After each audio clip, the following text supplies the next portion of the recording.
All right, guys.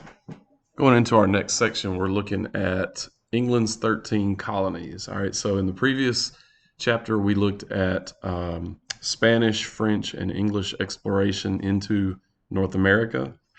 And in this chapter, we're really going to focus on England's colonies on the east coast of what would become the United States. All right. When you look at this map, these are the original colonies. Okay. Everything you see in the kind of darker pink color.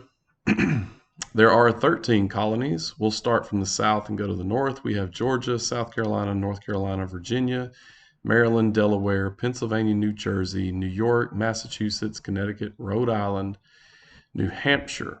Now, I know you're looking up here at Maine, but that was part of Massachusetts. Okay.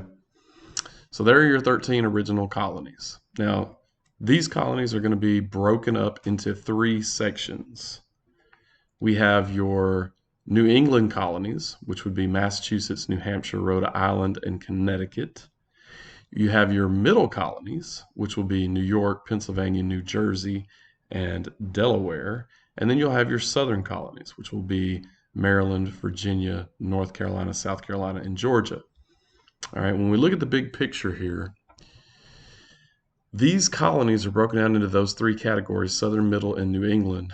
And there are many cultural and economic differences between these different sections of colonies. Okay, so for example, the New England colonies are going to be a much more industrial area and a much more Puritan um, based in terms of their culture, whereas the Southern colonies are going to be much more agricultural and be much more just regular Protestant based in their culture.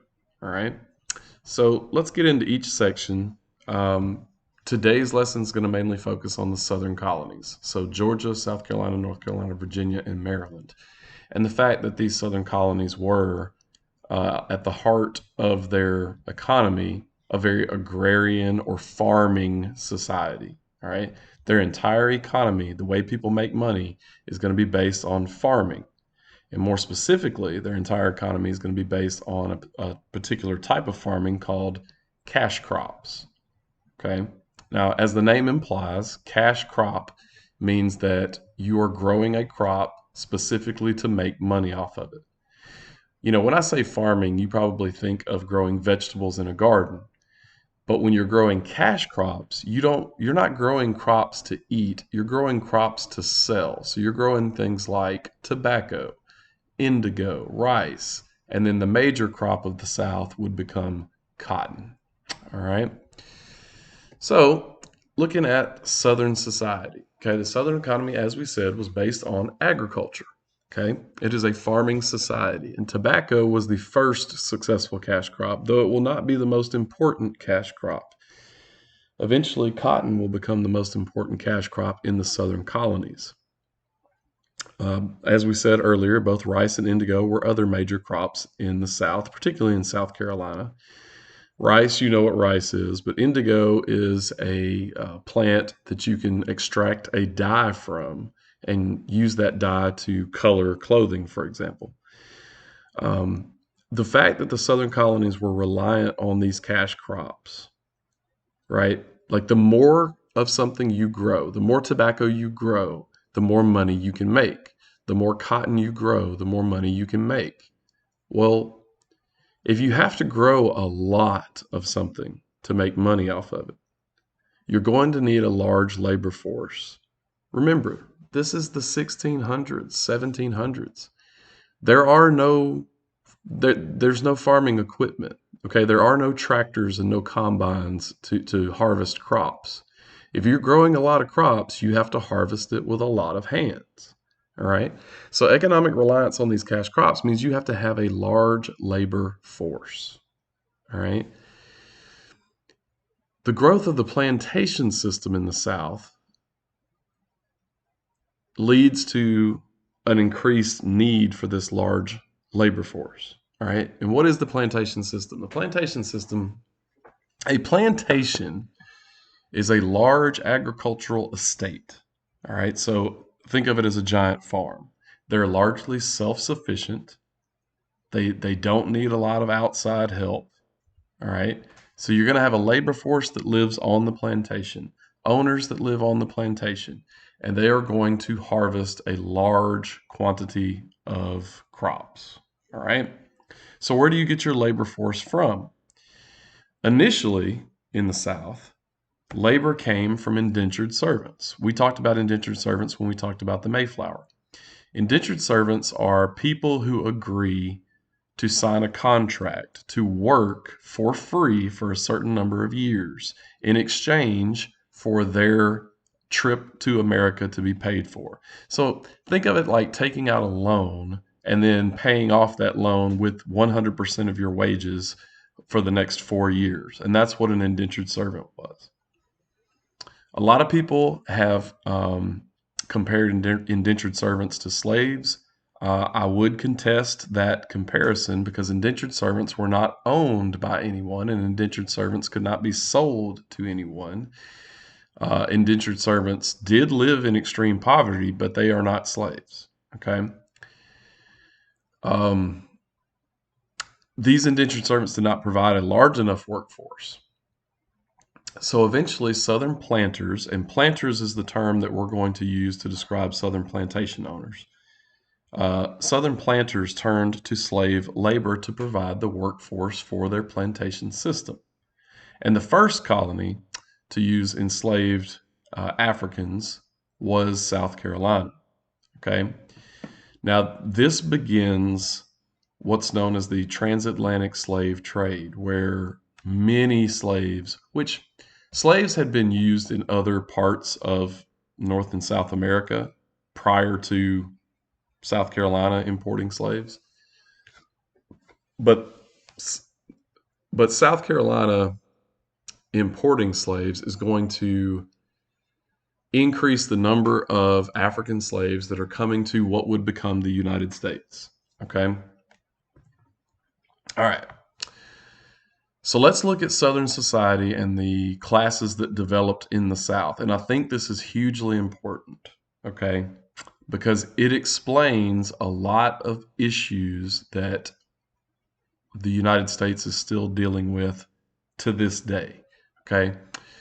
At the top of Southern society, and let me stop for just a second and say that Southern society was built on economic prosperity. So the people at the top are going to be the wealthiest people, and the people at the bottom are going to be the poorest people. Okay. The top of Southern society is called the gentry or the planters. These are your plantation owners that grew cash crops on large plantations. And it's very important going forward that you understand that the gentry, the planters, the planter elite, as they were sometimes called, are going to control everything in the South. They're going to control everything economically, everything politically, everything socially. They are in control. Okay. Below the gentry, you have what are known as the backcountry or yeoman farmers. All right. Yeoman farmers don't own as much land as the gentry. Most of them practice what's called subsistence farming, or just farming enough for your family to eat and trade with other people. Some of them did grow some cash crops, but not in the large quantities that the planters grew. Okay. Below that, you're going to have tenant farmers who rent land. They do not own land. And then you're going to find indentured servants, and at the bottom of Southern society, enslaved Africans. And then Native Americans are largely absent from Southern society because they didn't consider Native Americans to be part of their society. Okay. Now, I want to take a minute and talk about this because when I said that it explains things that we're still dealing with today, when you look at this, you have an entire class of people, the gentry. Okay.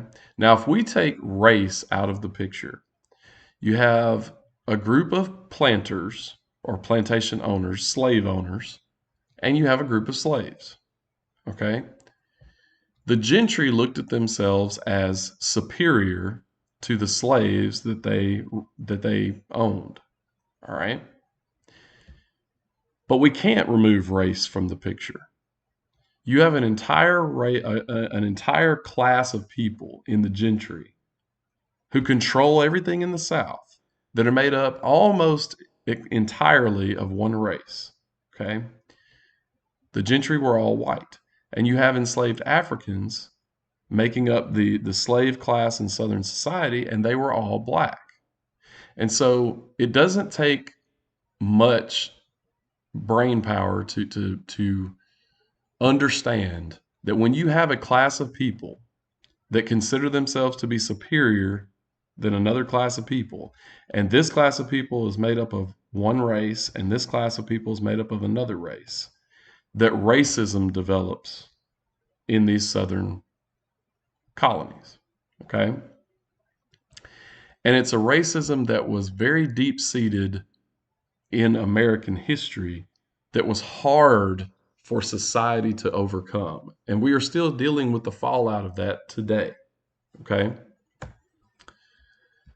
And we just talked about everything that's on here. Because slavery existed, you had an entire ruling class made almost exclusively of one race and a class of slaves made entirely of another race. The master slave dynamic became a white black dynamic in the American colonies, which led to deep seated racism in America.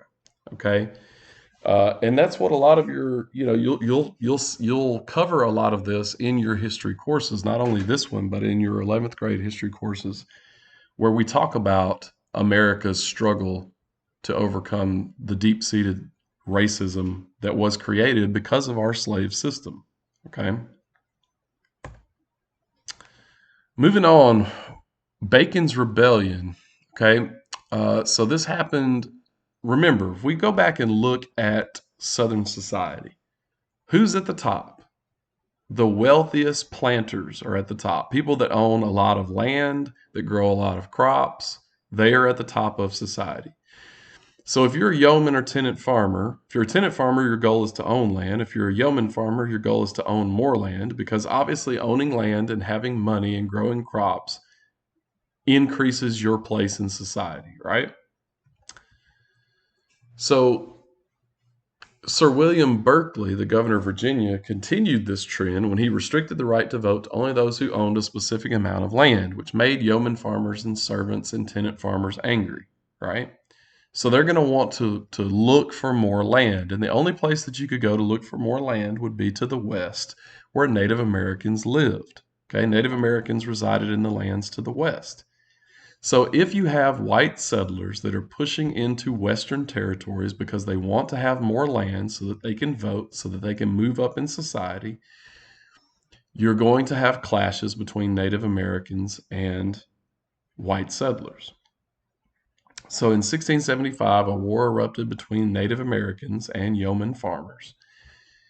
Many people look at the government's role as a role to protect their citizens. So when this war broke out between Native Americans and yeoman farmers, they're looking to the government to help protect them.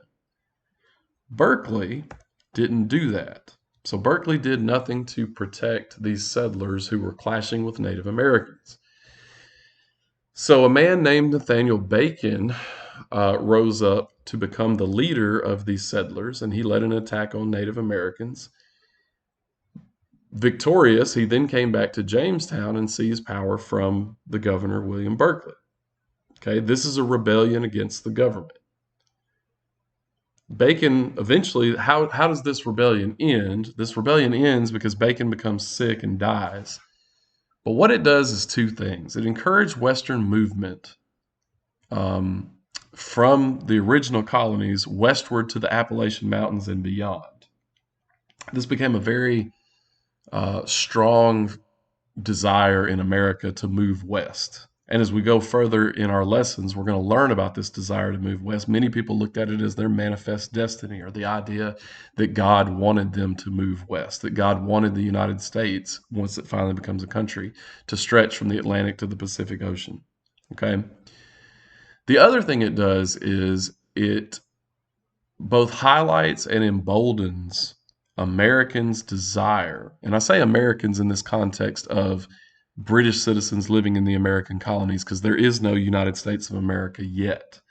But those that lived here, it increases a desire in them to rebel against a government that they see as trampling on their rights, or to rebel against a government that they see as not protecting their rights. Okay. All right. Going back to slavery in the colonies for a second. Now this lesson is based in the 1600s. Okay. But when we look at the slave trade as a whole, by the year 1870, between 10 and 12 million Africans had been forced into slavery, and they had to endure what's called the Middle Passage, which is their trip from Africa to the Americas. Truly horrendous part of history here. We've got whether sold into slavery in Africa or outright kidnapped in Africa. Um, these people had to go to slave markets, be stripped naked and bid upon, purchased, put onto ships, um, and shipped across the Atlantic Ocean to a place they've never been to, where people speak languages they've never heard. Um, Truly horrific part of not only world history, but also American history. Okay, there is no such thing as, how do I word this? There's no such thing as slaves that were treated well. All right, because the fact that you are a slave and owned by another person is a great travesty. Okay, but slaves certainly enjoyed more freedoms prior to 1705 than they did afterwards. In 1705, Virginia enacted what's called the Slave Codes. These are laws that were specifically designed to restrict the rights and govern the lives of slaves. Okay. Slaves could not own property. Slaves could not be educated formally. Um, Slaves could not own firearms. Slaves could not testify against white people in court. All these terrible, terrible laws that were designed to keep a group of people in submission to a smaller group of people that ruled over them. Okay. And it's important to know that the slave trade was tied to the economic system of the South. Okay. So as we get closer and closer and closer and closer to the Civil War in America, people always talk about why the South tried to hold on to slavery for so long when the North had abandoned slavery. And the reason is their economy was absolutely tied to the fact that they had slave labor. Without slave labor, their economy falls apart. And so as we barrel towards the Civil War, which is one of the last things that we'll cover in this class, you have to understand that the South was willing to hold on to the moral evil of slavery because their economy was tied to it. Okay. All right. That's our lesson for today. Hope you guys are having a good week, and we'll pick it up again tomorrow.